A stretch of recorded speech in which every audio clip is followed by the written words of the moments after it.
Salam, hər vaxtınız xeyir. Mən Riyaziyyat müəllimi Sənan Vəliyev. Bu gün sizlərlə 19 aprel tarixində keçiriləcək 11-ci sinif və məzunların buraxılış imtahanına hazırlıq mərhələsi olaraq video izah çəkmək istəyirəm ki, 9 mart və 15 mart keçirilən buraxılış imtahanına uyğun səviyyədə hazırlanıb bu suallar müxtəlif vəsaitlərdən. İnşallah videonu bəyənməyi və kanala abunə olmağı unutmayın ki, davamlı bu tip videolar paylaşa bilim. Gəlin, başlayaq vaxt itirmədən. Görürük ki, yazılıb 0.2'nin üzəri 10 vurulsun 512. Mən bunu yazıram 0.2 üstü 10. Deməli 0.2 üstü 10. Bir saniyə. Üstü 10 vurulsun. 5'i yazıram 5 üstü 10 vurulsun 5 üstü 2. Çünki bilirik ki, əsaslar eyni olanda üstlər toplanılır. Və bilirik ki, A üstü n vurulsun B üstü n bərabərdir AB üzəri n. Yəni mən bunu yaza bilərəm 0.2 vur 5 üstü 10 vurulsun 5 üstü 2.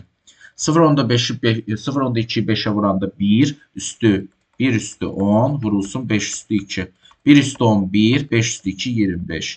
1'i 25'e vururam cavab eləyir 25. Doğru cavab olur B variantı. İkinci sual. 1 bölünsün 2'də 1. 1'i 2'də 1'e böləndə 2 qalxır surətə olur 2. 1 bölünsün 2'də 1'in kvadratı. 1 bölünsün 2'də 1'in kvadratı 4'də 1'dir. 4 qalxır surətə olur 4. 1 bölünsün 2'də 1'in kubu 8'də 1 eləyir. Bu da cavab eləyir 8. Çünki 8 surətə qalxır. 1 bölünsün 2'də 1 üstü 4. Bu da 16'da 1 eləyir. 16 surətə qalxır olur 16. Getirib yerlərini yazanda 2 üstə gəl 4, üstə gəl 8, üstə gəl 16. Bu da eləyir neçə? 20, 10, 30. Doğru cavab olur B variantı. O 40% 60 olan ədədi tapın. Faiz misalları hər il demək olar buraxılış imtahanına düşür. Yəqin ki, ya məsələ daxilində düşür, amma məsələ daxilində düşəndə də çox sadəsi düşür faizin. Məsələn, kitabın 240 səhifədə 30% oxundu və s. İndi burada isə 40% 60 olan ədədi tapın deyir. Faizə görə ədədi tapanda 60'ı vururam 100'ə, bölürəm 40'a. İxtisar gedir, cavab eləyir 150, yəni A variantı. Dördüncü sualda deyir ki, 3x üstə gəlsin 5y bərabərdir 102 şərtini ödəyən x, y natural ədədləri üçün y-in ən böyük qiymətini tapın. Əvvəlcə gəlin y-in özünü tapaq. 5y bərabərdir 102 çıx 3x-a. 3x-i keçirdim bu tərəfə. Onda y bərabərdir 102 çıx 3x bölünsün 5. Təbii ki, y-in ən böyük qiyməti üçün, y ən böyük qiymət almağı üçün, onda x ən kiçik qiymət almalıdır. Çünki 102'dən mümkün qədər ən kiçik ədədi çıxmalıyam ki, onu 5'ə böləndə bu da y eləsin. X ilə y natural ədəddirsə, biz deməli 102'dən elə bir ədəd çıxmalıyıq ki, o 5'ə bölünsün. 5'ə bölünən ədədlərin sonu ya belə deyək 5-lə bitir, ya 0-la bitir. Məsələn, mən buradan 102'dən 2'ni yox eləmək üçün 3'ə heç nəyə vura bilmirəm. Natural ədədə vura bilmirəm. Ona görə buradan 12'ni yox eləyə bilərəm ən yaxşı versiyada. 12'yi yox eləmək üçün də x-ə 4 verirəm. X-ə 4 verəndə 102 çıx 12 böl 5 olur y. Yəni 90'a da 5'ə böləndə eləyir 18. Doğru cavab olur C variantı. 5-ci sualın izahına baxaq. Bilirik ki, loqaritma kök altında 3 əsasdan 6. Gəlin əvvəlcə bunu hesablayaq. Loqaritma kök altında 3, 3 üstü 2'də 1'dir.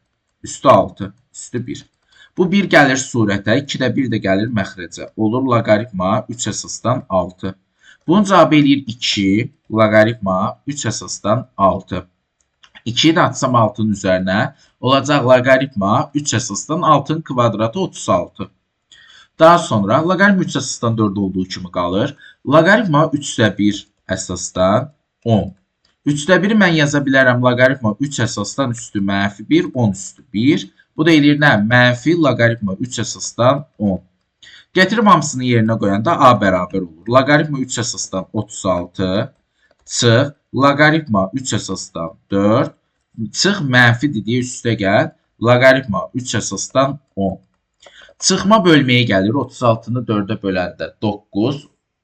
Toplama da vurmaya gəldiyi üçün 9'u da 10'a vuranda 90. Loqaritma 3 əsasdan 90. İndi bizə lazımdır ki, A hansı iki ədəd aralığında yerləşir. Bilirik ki, loqaritmada loqaritma 3 üstü 4 81'dir. 90 da 81'dən, yəni 81'dən böyükdür. 3 üstü 5 isə 243-dür. Onda deməli, loqaritma 90, 81 ilə 243 aralığında yerləşdiyinə görə, deyirik ki, bizə loqaritmanın cavabı üstəri olur da. Yəni, biz getirib bura məsələn 3/4 qoysaq, loqaritmanın cavabı 4 edir. Yəni, 4 ilə 5 aralığında yerləşir. Doğru cavab olur C variantı. Daha sonra, bu hissəni silək. Daha sonra deyir, A ədədinin 3/2 hissəsi 40-a bərabərdir. Yəni, A-nı 3/2-yə vuranda eləyir 40. Onda A bərabərdir 40-ı vururam 3-ə, bölürəm 2-yə, eləyir 60. B ədədinin 5/3 hissəsi bərabərdir 15-ə. Onda B bərabərdir 15 vur 5 böl 3, eləyir 25. Bizə deyir, A bölünsün B. Yəni, 60 bölünsün 25. 5-ə ixtisar gedir, 5-də 12, bu da eləyir 2 tam, 5-də 2. Doğru cavab olur B variantı. Daha sonra 7-ci sual. -2, -2, 5 nöqtəsi 10, burada 10'dur. Buradan bura qədər bir dənə düzbucaqlı üçbucaq yaranır. Bu düzbucaqlı üçbucağın hipotenusu buradan belə keçir. Bir saniyə. Buradan beləsini keçir. Onda belə deyək də, bura 90 dərəcədirsə, buradan bura qədər məsafə 0-dan 5-ə qədər 5 metrdir. -2-dən 10-a qədər 12-dir. Onda düzbucaqlı üçbucaqda bura 5, bura 12-dirsə, hipotenuz 13-dür. Pifaqor teoreminə görə. Təbii ki, bu hipotenuz çevrənin diametridir. Onda çevrənin radiusu da diametrinin yarısıdır. Yəni 13 böl 2 eləyəcək 6,5. Yəni A variantı. Daha sonra 8-ci sual faktorial anlayışıdır. Keçən imtahan 15 mart tarixində keçirilən imtahanda kombinizon permutasiyaya aid hesablama misalı düşmüşdü. İndi faktoriala aid misal düşmə ehtimalı yüksəkdir. 5 faktorial 1-dən 5-ə qədər olan ədədlərin hasili deməkdir. 1 vur, 2 vur, 3 vur, 4 vur, 5. Bu eləyir 120. 4 faktorial 1-dən 4-ə qədər olan ədədlərin hasilidir. Bu da eləyir 24. 3 faktorial deməli 3 faktorial 1-dən 3-ə qədər 6 eləyir. 2 faktorial 1 vur 2, 2 eləyir. 1 faktorial 1 eləyir. 0 faktorial da 1 qəbul olunur. Getirib yerinə qoyuram. 120, üstə gəl 24, üstə gəl 6, üstə gəl 2, 1, 1. Olur nə? 150, 152, 53, 54. 154. Doğru cavab olur B variantı. Daha sonra 2 zərri birgə atdıqda düşən xalların cəminin 3 olması. Gəlin elə 1-dən başlayaq. 1-də 2, 2-də 1. Daha sonra 2-də 4, yox 1-də bir ədəd var da 1-də 5, çünki 6-da ola bilər axı 5-də 1. Cəmin 3-ə bölünməsi üçün. 2-də 4, 4-də 2, çünki cəm 6 edir. Daha sonra 3 qoşa, 3 6, 6 3. Daha sonra 3 6 6 3. Daha sonra 4 ilə 2-ni yazmışam. 4 ilə 5, 5 ilə 4. Bir də 6 qoşanın özü. Bilirik ki, ehtimal əlverişli halların sayının mümkün halların sayına olan nisbətidir. Əlverişli hal nə qədərdir? 2, 4, 6, 8, 10, 12 dənə. 2 zər atılanda da 36 mümkün hal olur. İxtisar gedir 3-də 1. Yəni doğru cavab olur D variantı. 10-cu sualda bilirik ki, bunu açan zaman bu 4-lər ixtisar gedəndə cüt dərəcə olduğu üçün modulda çıxır. Kökün altından. Amma tək dərəcədə problem yoxdur. Elə açıq B kimi qalır. Əgər A ədədi B-dən kiçikdirsə, B A-dan böyükdürsə, onda moduldan çıxanda biz elə bilin ki, kiçik ədəddə böyük ədədə çıxmış oluruq. Bu zaman da elə moduldan çıxanda B çıxar kimi çıxır. Üzərinə də A çıx B gələndə A'lar B'lər gedir. Cavab qalır 0. Yəni C variantı. 11-ci test tapşırığı. Hər tərəfin üzərinə 0,4 gələcək. Çünki çıx 0,3-ü itirməliyəm. Mənə x lazımdır. Ona görə 0,1 üstə gəl 0,3 böyük bərabər, kiçik bərabərdir. 0,2 x daha böyükdür. Bu da belədir. 0,9 üstə gəl 0,3. Bu eləyir 0,4, 0,2x, bu da eləyir nə? 1,2. Hər tərəfi də 0,2-yə bölürəm. Bu eləyir 2, bu eləyir x, bu eləyir 6. Deməli, x hansı ədədlər ola bilər? 2, 3, 4, 5 və 6-nın özü. Bu da eləyir nə? 20. Yəni Y variantı. 26 ədədinin natural bölənlərinin sayını tapın. 15 mart tarixində də 300 ədədinin sadə vurğularının sayını soruşmuşdu. Bu misalda düşmə ehtimalı yüksəkdir. 26-nı biz yaza bilərik 2 vur 13 şəklində. 2 vur 13-ün üstü 3. 2 də sadə ədəddir. 2 üstü 3 vurulsun 13 üstü 3. İndi natural bölənlərinin sayı necə tapılır? Ədədi sadə vurğulara ayıranda üstlərinin üzərinə 1 gəlinib bir-birinə vurulur. 3 üstə gəlinsin 1, vurulsun 3 üstə gəlinsin 1. 4 vur 4 eləyir 16. Yəni A variantı. 13-cü test tapşırığı. Burada bilməliyik ki, sinus alfa üstəgəl beta necə açılır? Sinus alfa üstəgəl beta toplama düsturlarından biridir. Sinus alfa kosinus beta çıx kosinus alfa sinus beta. Getirib yerinə yazanda olur nə? Sinus alfa vur kosinus beta çıx kosinus alfa vur sinus beta. Üzərinə də gəlirəm kosinus alfa sinus betanı bölürəm sinus alfaya. Bunlar ixtisar getdi. Qaldı sinus alfa vur kosinus beta bölünsün sinus alfa. Sinus alfalar da gedir, qalır bir dənə kosinus beta. Yəni D variantı. 14-cü test tapşırığı. Bilirik ki x burada 3K'dır, y də 4K'dır. X 3K, y 4K. Getirib aşağıda yerinə qoyuram. 3K üstə gəl 4K bərabərdir 14-ə. 7K 14-dürsə, K 2-dir. K 2-dirsə deməli biri 6-dır, biri də 8-dir. 6-nı vururam 8-ə, eləyir 48. Doğru cavab olur 48. 15. Bu tip suallarda A kvadratı bərabərdir 5A çıx 2. Bəzən uşaqlar elə düşünür ki, getirib A-nın kvadratının yerinə 5A çıx 2-ni yazın və cavab alacam. Xeyr, bu tip suallar belə həll olunmur. Əvvəlcə bunun hər tərəfini A-ya bölürəm. Burada qalır A, burada qalır 5, burada da çıx 2 bölünsün A qalır. Bunu keçirsən bu tərəfə A üstə gəl, 2 bölünsün A bərabərdir 5-ə.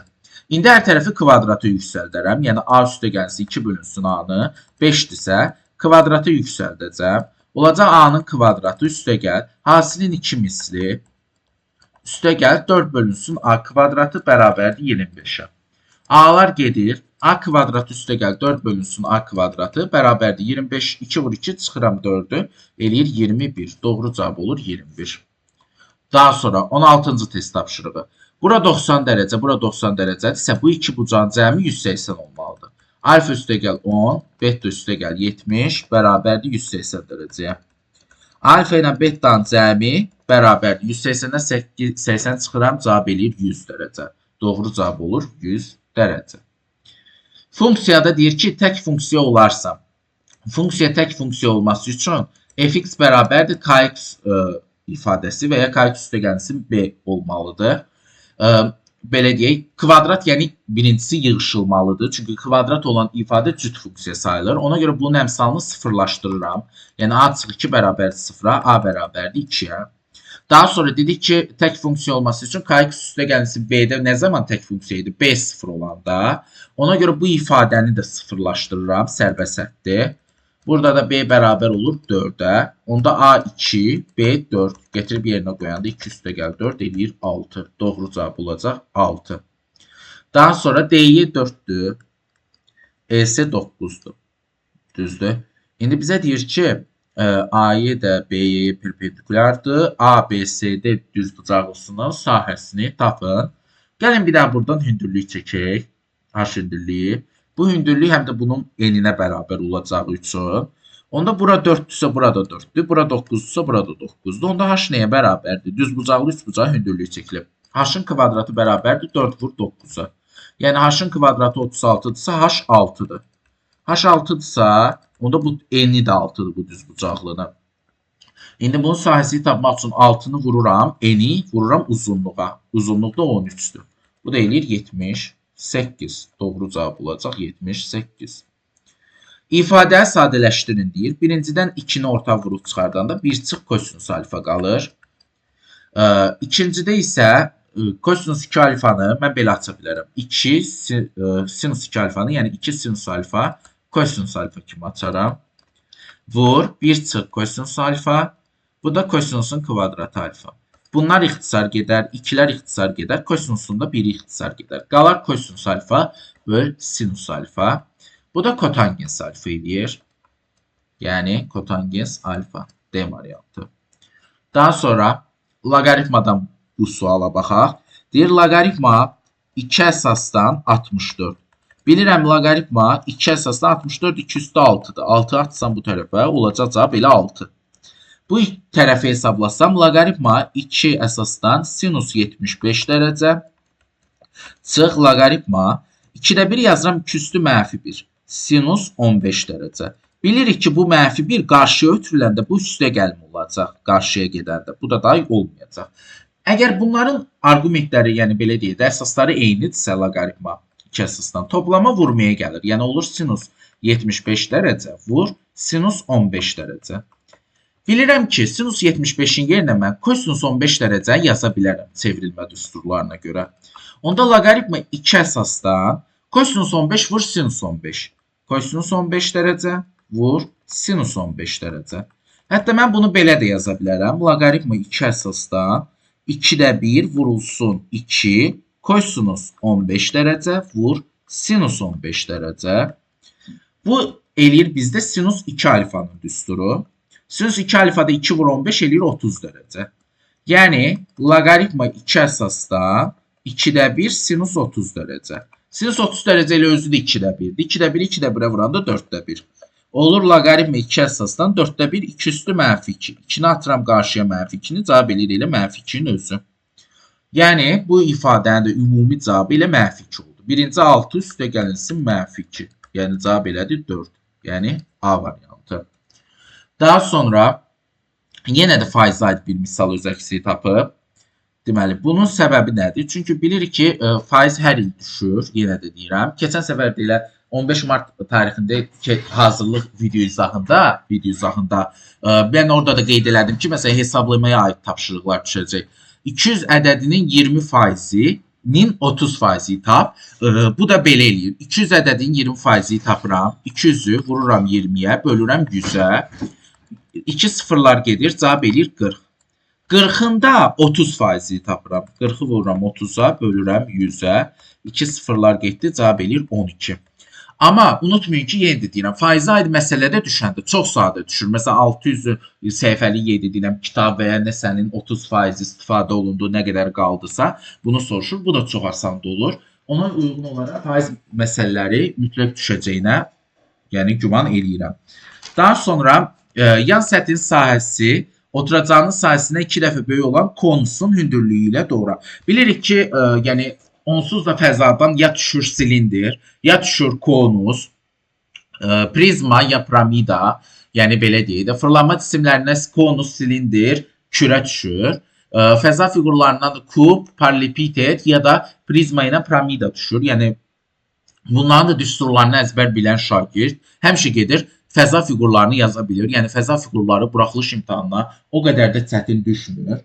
Keçən səfər də mən demişdim ki, 9 martda silindiri, məsələn, konusu salmışdılar, sonra Y konusu saldılar. İndi deyir ki, yəqin Y konus da düşə bilər. Amma silindiri də sala bilərlər, kürəyi də sala bilərlər. Fərqi yoxdur. Siz hamısına hazırlıqlı olmalısınız. Yəni neçə dənə düsturdur ki, yəni silindirdə müəyyən qədər düsturdur, konusda müəyyən qədər düsturdur, kürədə. Bunları müəyyən qədər əzbərləyin. Prizmada, piramidada əzbərliyin heç olmasa 2 sual yaza biləcəyiniz səviyyədə olacaq. İndi deyir, yan səthin sahəsi oturacağının sahəsinə 2 dəfə böyüdür. Deməli, S-yan 2S oturacağa bərabərdir. S-yanın düsturu nəyə bərabərdir konusda? Pi, R, L-ə. L doğranıdır. İndi, deməli, oturacağının sahəsi də pi R kvadratıdır. Yəni 2 pi R-in kvadratı. Pi'lər L'lərin də biri gedir. Qalır L bərabərdir 2R-ə. Bir dənə konusu çəksək əgər, bilir ki, konus düzbucaqlı üçbucağın bir katet ətrafında fırlanmasından yaranan fırlanma figurudur. Bura H hündürlüyüdür, bura R-dir, burada L doğranıdır. L əgər R-in 2 mislidirsə, yəni belə deyək, onda bura 30 dərəcədir. Çünki 30 dərəcə bucaq qarşısındakı kateti bütün uzun yarısına bərabər olur. Bizə dedir ki, konusun hündürlüyü ilə doğranı arasındakı bucağı tap. Hündürlük ilə doğranı arasındakı bucaq buradır, 30 dərəcə.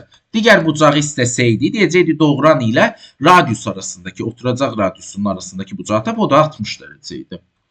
Deməli, doğru cavab olur B variantı. Daha sonra növbəti test tapşırığında onu keçirsən bu tərəfə 3x böyük bərabərdir 23 üstə gəlinsin 10-a. Onda 3x böyük bərabərdir 33-dən, x də böyük bərabərdir. Deməli, x kiçik bərabərdir 11-dən. Yəni, x hansı ədədlər ola bilər? Bizdən sadə ədədlər istəyir. 1 ola bilməz. 1 sadə deyil. 2 sadədir. 3 sadədir. 4 sadə deyil. 5 sadədir. 6 sadə deyil. Ümumiyyətlə, 2-dən başqa bütün cür ədədlər sadə deyil. 7 sadədir. 9 sadə deyil. Daha 8-ə baxmıram. 10 sadə deyil. Onsuz da bir də 11 sadədir. Bu da eləyir 5, 5, 10, 17, 28. 28-in 25%-ni istəyir. 25-ə vurub 100-ə bölürəm. Yəni 4də 1 hissəsini istəyir. Bu da 7 eləyir. Doğru cavab olur. B variantı. Daha sonra Viet teoremi buraxılış imtahanının demək olar əvəz olunmaz suallarından həmişə biri olub. Ona görə Viet teoremini yadda saxlamaq lazımdır. Burada x1 ilə x2-nin hasilini ortaq vuruq kimi çıxardanda qalır x2 üstə gəl x1. Getirib kvadratik tənlikdə Viet nə demişdi? Demişdi ki, x1 ilə x2-nin cəmi mənfi b bölünsün a-ya, yəni 5 bölünsün 3-ə. x1 ilə x2-nin hasili isə bərabərdir 2 bölünsün 3-ə. Getirib yerinə qoyuram. 3-də 2 vur, 3-də 5. Bu da eləyir nə? 9-da 10. Doğru cavab olur A variantı. Deməli, sahəyə aid fiqurlardan trapeziyanın sahəsi düşüb. Rombun sahəsinin düşmə ehtimalı çox yüksəkdir. Hətta mən deyərdim ki, rombun diaqonalla əlaqəli sahə düsturu çox böyük ehtimal düşər. Bu da bərabərdir D1 vur D2 böl 2-yə. Yəni 8, 18 vur 21 böl 2. 9-u da 21-ə vuranda eləyir 100. Deməli, 9-u 21-ə vuranda 189. Doğru cavab olar C variantı. Və ya həmin düsturun bir də bu şəklə tətbiqi var. Məsələn, AC diaqonaldır, bu diaqonalı da çəksəm əgər, bilirik ki, rombda diaqonallar bir-birinə perpendikulardır. Onda bu 24, 12, 12-li hissələrə bölünsə, Pifagor teoreminə görə bura 12, bura 13-dürsə, deməli bu tərəf 5-dir. Bu tərəf 5-dirsə əgər, 5, 5, bu da olacaq, bunun da diaqonalı olacaq 10. Deməli, bir diaqonalı 10-dur, bir diaqonalı da 24-dür. Sahə necə tapılır? 10 vur 24 böl 2. Yəni 120-yə bərabər olmuş olacaq. Daha sonra paralelogramın AD tərəfinin uzunluğunu tapın deyir. Bura 7-dirsə, burada 7-dir. Bu da sahəyə aid bir ifadədir. AD 1x-dirsə, bu da düşmə ehtimalı yüksəkdir. Bilirsiniz, A vurulsun H-a paralelogramda, B vurulsun HB-yə bərabərdir. Yəni 4 vurulsun x bərabərdir 8 vurulsun 7-yə. Onda 4x 56-dırsa, x 14-dür. Doğru cavab olur A variantı. Düzbucaqlı üçbucaq da yəni həmişə düşən ifadələrdən biridir. Ola bilər, indi də onun sahəsini istəsin. Hipotenuzu 15-dirsə, katitlərindən biri 9-dursa, digər katit x-dir. Pifagor teoreminə görə x-in kvadratı üstə gəl 9-un kvadratı bərabərdir 15-in kvadratına. Onda x kvadratı üstə gəl 81 bərabərdir 225-ə. X-in kvadratı 144-dür, x da 12-dir. Deməli, x olacaq 12. Sahəni tapmaq üçün da bilirik ki, katetlərin hasilinin yarısıdır düzbucaqlı üçbucağın sahəsi. 12 vur 9 böl 2. Yəni, cavab eləyəcək 54. Doğru cavab olacaqdır variantı. Deməli, bu qədər. Ümid eləyirəm ki, sizin üçün önəmli bir izahlar oldu. Çünki burada önəmli tapşırıqların izahları var. Hər mövzuya aid, məsələn, tənliklər sistemi demək olar hər il düşür. Bərabərsizlik asan düşmüşdür, sizə də asan düşəcək. Məsələn, kombinizonu, faktorialın hesablanmasını bilmək lazımdır. Demək olar, bura düşən suallar imtahana düşə biləcək səviyyədə olan suallardır. Ona görə son, demək olar, vaxtımıza da az qalıb. İnşallah bu son, belə deyək də, artıq may ayının sonuna, martın sonundayıq.